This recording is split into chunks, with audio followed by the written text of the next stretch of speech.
இன்னைக்கு இருக்கக்கூடிய எல்லா அரசியல் தலைவர்கள்கிட்டயுமே அசையாத சொத்துக்கள் இருக்கு.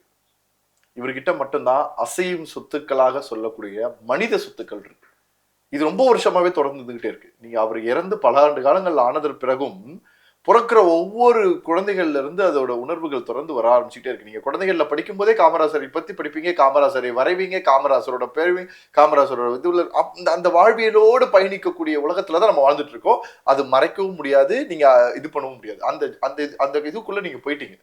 இன்னைக்கும் அம்பேத்கரை வைத்து அரசியல் நடப்பது போலதான் காமராஜரை வைத்தும் ஒரு அரசியல் நடந்துட்டு தான் இருக்கு.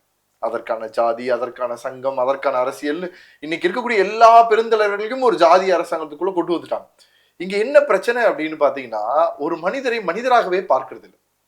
அதாவது ஒவ்வொரு டைமும் ஒவ்வொருத்தருக்கும் ஒரு சில விஷயங்கள் பிடிக்கும். இப்ப எனக்கு ஒரு சில விஷயம் பிடிக்கும்னா அது எனக்கு எந்த வகையில பிடிச்சிருக்கோ. இப்ப காமராஜர் வாழ்ந்த காலத்தில் காமராஜர் ஐயா இருந்த போது காங்கிரஸ் என்ற கட்சியினை அவர் ரொம்ப பிடித்தமாக இருந்து அந்த காங்கிரஸ் கட்சியில ஒரு சில முயற்சிகளை செய்து அதுல நல்ல ஒரு செயல்பாடுகள் மூலியமாக, அறிவாற்றல்கள் மூலியமாக ரொம்ப அழகா அந்த கட்டமைப்புகளை உருவாக்கி நிறைய பயணங்கள் செய்து அந்த பயணங்கள் மூலியமாக விளைவுகளாக மட்டுமல்லாமல் தலைவராக இருந்து பல பேரை வழிநடத்தி அந்த காங்கிரஸ் என்ற கட்சியினை தொடர்ந்து ஒரு நல்ல ஒரு அங்கத்துல வைப்பதற்கு ஒரு மிகப்பெரிய ஒரு மனிதராக பயன்பட்டு இருக்காரு.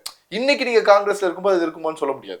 இன்னைக்கு நீங்க திமுக இருக்கும்போது அப்படி சொல்ல முடியுமான்னு சொல்ல முடியாது. இன்னைக்கு நீங்க எந்த கட்சிகள் எடுத்துக்கிட்டீங்கனாலும் அந்தந்த கட்சியில எப்பவுமே இதே நிலைப்பாடுகள் இருக்குமான்னு சொல்ல முடியாது. அப்ப ஒவ்வொரு டைமும் ஒவ்வொரு இடத்துல ஒவ்வொரு நிலைப்பாடுகள் இருந்திருக்கு. அந்த டைம்ல வழி நடத்திய தலைவர்களை பொறுத்து, அந்த டைம்ல இருந்தவங்களை பொறுத்து தான் இது மாறும். அப்ப வெறும் ஒரு கட்சியை சார்ந்து மட்டும் ஒரு மனிதனை நீங்க மாத்தி சொல்லிடவே முடியாது. சென்னை சில்க்ஸின் ஆஹா ஓஹோ ஆடி சேல் 50% வரை தள்ளுபடி.